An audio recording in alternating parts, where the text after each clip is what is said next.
Hello, good morning, or good whenever you're watching this. I'm Danielle. Today's the last day of the year, so naturally I'm thinking all about reflecting and goal setting, but whenever you are watching this, it's always a good time to kind of reflect on the past and what you've learned and how far you've come, because honestly, we don't spend enough time doing that. And then, of course, goal setting. Everybody loves a good goal, right? And that's everything that we're talking about today. So yeah, I'll be sharing the reflection process that I've used the last several years, how I actually set goals, how I'm planning to measure my goals this year, because I'm trying it in a little bit of a different way, and then books that I'm planning on reading this upcoming year. So all good stuff. But first, it's 10:30 right now, and I went and I got myself a coffee, and I am at this art museum right now where they have this beautiful walking area. So I'm just gonna take a nice peaceful walk, reflect, and start to kind of get the gears moving in my brain to start to think about what has happened this past year and everything that I've learned and how I've grown and any mistakes that I've made. So we're gonna just dig right into that and have a nice reflective little walk.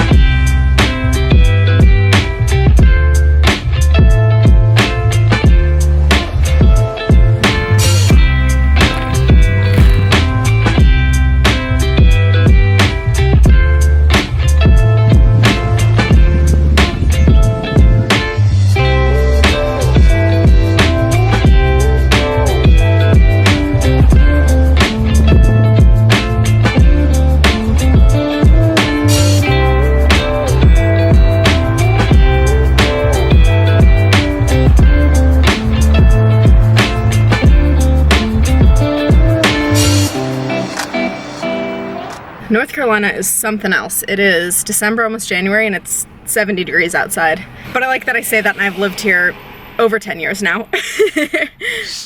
So the walk was nice. Definitely got some thinking in, and I just picked myself up a chicken Caesar.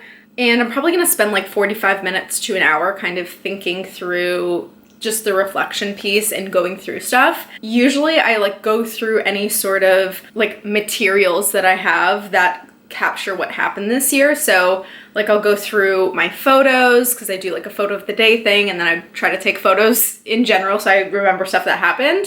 So I'll go through my photos, I'll go through my journal, just like ups and downs, the emotional stuff, kind of capture that piece. My calendar to see like different events that happened, and like my bullet journal to see like what to-dos I had and sort of like what I got done. And that usually paints a pretty good picture of just the whole experience over the span of the year.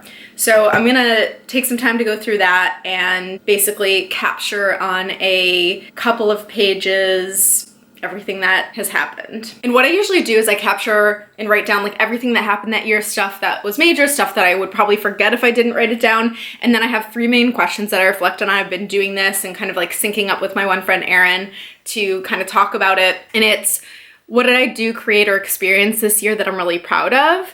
What mistakes did I make that taught me something? What lessons did I learn that I can leverage? And what am I willing to let go of? And so I kind of think through those three questions. So as I was on my walk, I was sort of letting the wheels turn on some of those things and jotting down some notes in my phone, which you might have seen. And so, yeah, like I said, I'm gonna take like an hour and go through everything and write everything down in my bullet journal here so that I can make sense of the year and have something to go back to.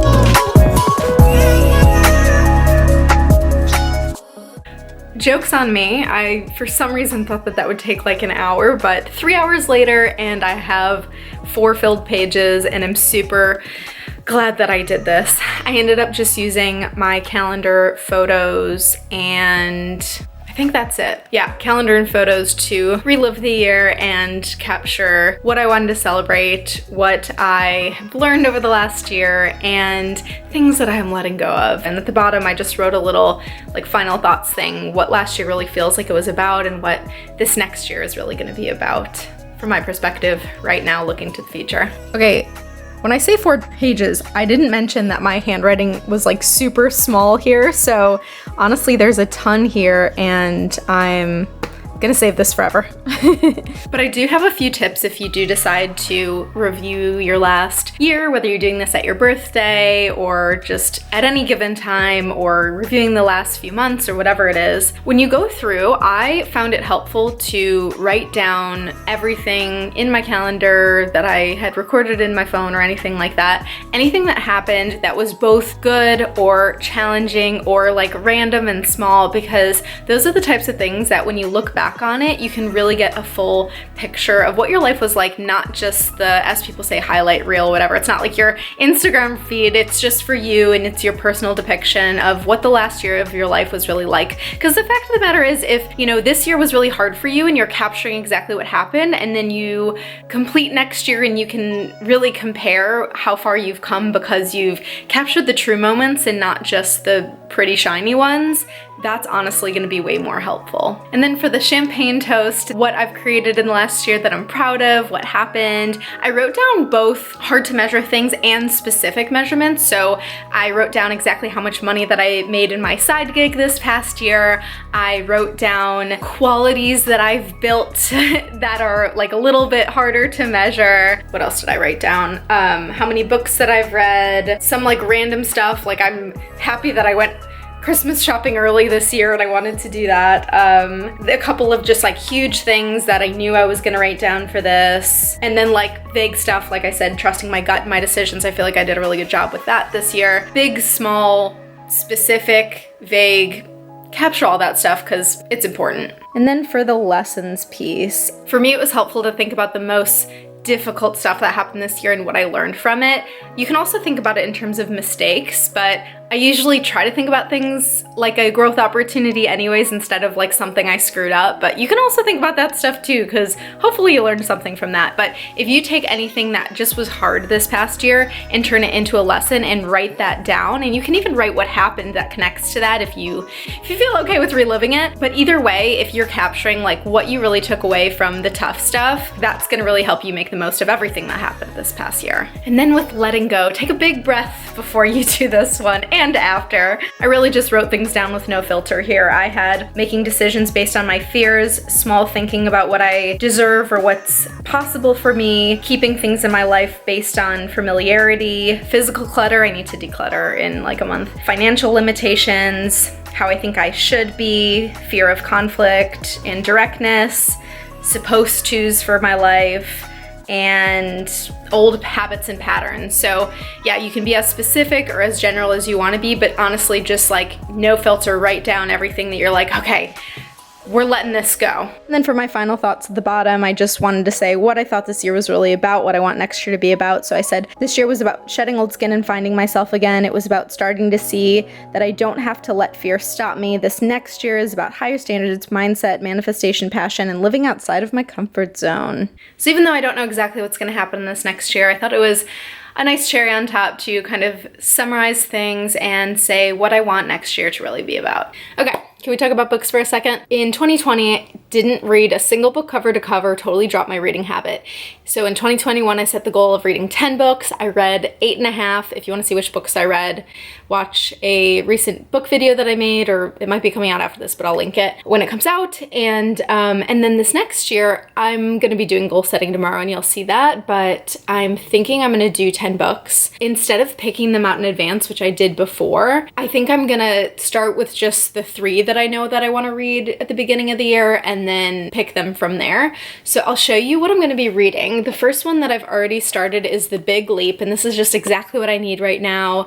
If you've seen my recent video about leaving my job, big changes are happening. Check that one out too, it's a good one.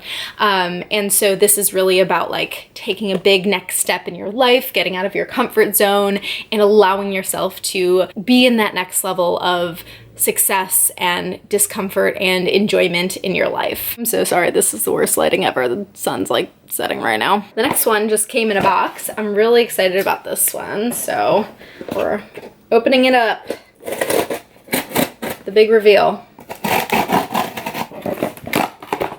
And we've got a Seth Godin book called The Practice. I listened to a podcast episode recently where he was talking about this book, even though it came out, I think, a couple of years ago. Half the reason I've bought any of the books I have is because I listened to a podcast interview to basically see if it sounded good. And this one's about just putting your creative work out there, and I am really excited to read it. So that is that one. And then we've got this one, which was given to me by my team, The 7 Habits of Highly Effective People. I've been thinking a lot about habits recently, and I'm going to be reading this one as well, very likely. Oh, and I did order one more that's coming in. Let me see. Yes, I ordered a book on negotiation because I'm trying to be better at that, and it's called Never Split the Difference. So here's what it looks like. And that one should be coming in a few days. So those are the books on my list so far for the beginning of this year, and I, again, will confirm how many books are going to be on my reading goal for the year tomorrow when I do some goal setting. All right, I think I'm gonna go ahead and get ready to head to a friend's place for New Year's Eve, and then tomorrow we will pick back up where we left off talking about goals and how I'm gonna be measuring my goals this next year, and I'm gonna be setting all of them tomorrow, so it should be a good time. Happy New Year's!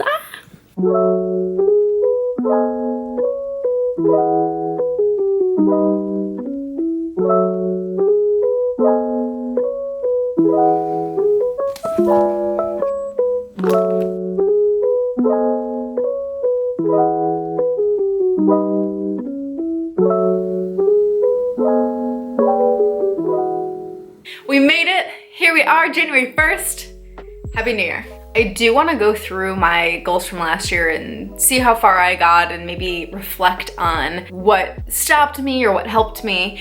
But I think I want to start to get out some thoughts on paper about what I want for this next year actually first, so that I don't get influenced by the reaction to last year's goals. So I might just sit here for a few minutes, do a brain dump of sorts, and then kind of go through last year's stuff and see where we're at, and then take that mess, consolidate it into some specific goals that I can write down. And I think the key with this first step about just writing down any thoughts or ideas about goals is that you want to bring down that filter. I think anytime I've come up with a good idea, I wasn't afraid of writing down bad ideas. And so if you're trying to do some brainstorming for goals, just put down your filter, let anything go from pen to paper, and you can always kind of go through it later. But I think that no filter attitude helps you come up with the best ideas, the most creative, the most open-minded ideas for what you could achieve in the next year. And I actually talked about this in my recent video about career goals. So if you're looking to specifically build out some career-related goals, I talk a lot more about that process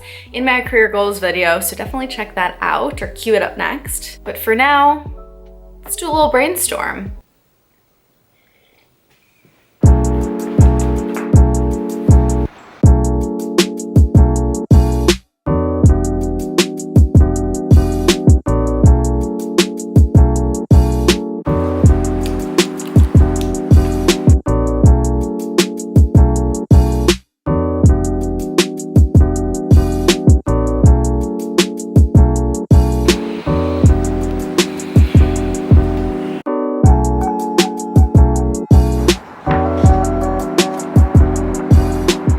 My 2022 goals are officially drafted, very exciting.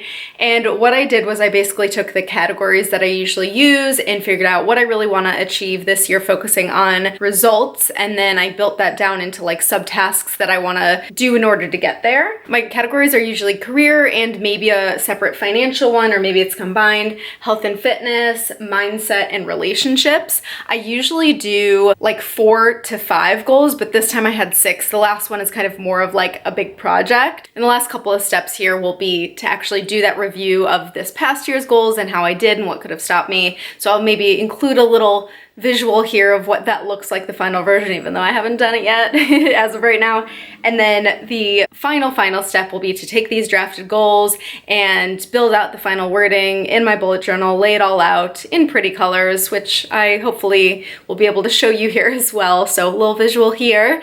And those will be the final couple steps to set myself up for success this year. There are a couple more important things that I want to mention when it comes to goal setting, and I'll use my goals from last year as an example. What really works for me is creating like a main goal and then doing subtasks that you can actually check off. So the main goal is more like results focused, but it might not be like quantitative. It might not have like a specific number, but then you can check tasks off underneath. So for example, one of my goals last year was to level up my mindset. That's like not measurable, but it's something that I wanted to focus on. And for me, like half the importance of goals is to like keep me focused on what's important to me. And underneath it is completing my reading list of 10 books. So that's something I could check off.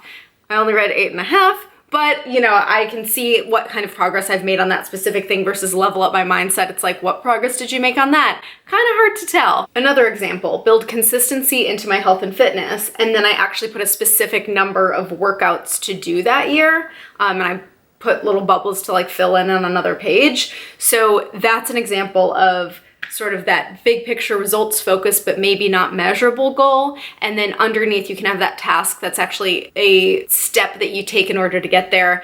This is a good layout that I found really helpful. An equivalent example this year is I did another mindset goal. So I said, build a mindset of growth, confidence, and abundance through daily practices. That's not exactly something you can like check off. But here, you know, I've got my number of books that I want to read. I, you know, want to create a daily gratitude practice, all that good stuff. So that's something that's a little bit more measurable that would be categorized underneath that. Again, this is my system. It works well for me. Something that I always remind myself is that goals are meant to be outside of your comfort zone.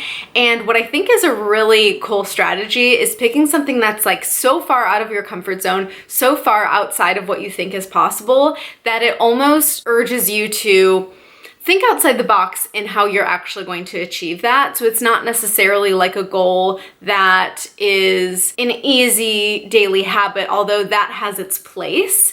But if you're creating this goal that you're like, I have no idea how the heck I'm going to achieve this, I really have to get creative with it. I put one of my goals with that, and it's, you know, it's got its little tasks underneath, but it's gonna really challenge me to get creative about how I achieve that and about what I believe to be possible for myself. Some people call this stretch goals, some people call it picking your impossible goal, and it's not necessarily about achieving it exactly, although you want to truly believe that 100% so that you're really going for it with like your full mind, body, and soul. But you can really approach it in a different way than something that is like a simple, manageable, what people usually call more like SMART goals, if you've heard of those. So for me, having ones that seem somewhat within reach, but maybe right outside that comfort zone, as well as ones that I'm like, I have no idea how I'm actually gonna get here, but I wanna keep this forefront in my mind. And the last little tip here for goal setting is around measuring your goals. Last year, it's weird to say that now about 2021, but last year I read the book Atomic Habits, and it really talks about like how small little steps can add up to, you know, huge results. Tiny changes, remarkable results. It says it right there on the cover. He talks about creating a visual representation of your progress as you're achieving your goal. And we may think about this as like pen on paper, you know, checking boxes or filling in squares or whatever it is. He had a little bit of a different story. So there was a salesperson who had 2 jars on his desk and a bunch of paper clips. And if he wanted to make, I think it was like 200 calls, he would throw 200 in one jar and he would transfer it to the other jar as he completed each call so he could see them stacking up, stacking up, stacking up and see how much he had achieved. And it was kind of this like rewarding way of visually representing the steps that he was taking towards what he wanted to do. I wanted to try this out. So what I did was I ordered right here like these tiny little cute vases, and for a few different goals I'm gonna, each time I make like a certain type of step towards it, like complete a workout or, you know, post a video or something like that, I'm gonna put it in the appropriate little vase. And then I got these little like crystal things to put in them. And so each time I take a step towards it, I can put one of these cute little crystals in there. I'm literally dropping them right now, but ASMR. And we will go ahead and leave it at that. Thank you so much for watching this video. Whenever you're watching this, whether it's New Year's or your birthday or some random day, I hope that you set some amazing goals and get excited for this next year of your life. And please like this video if you like talking about this kind of stuff, you want to hear more, and definitely subscribe so that you can see more videos popping up in your feed from me. And I hope that you have a wonderful day and a wonderful year. Bye.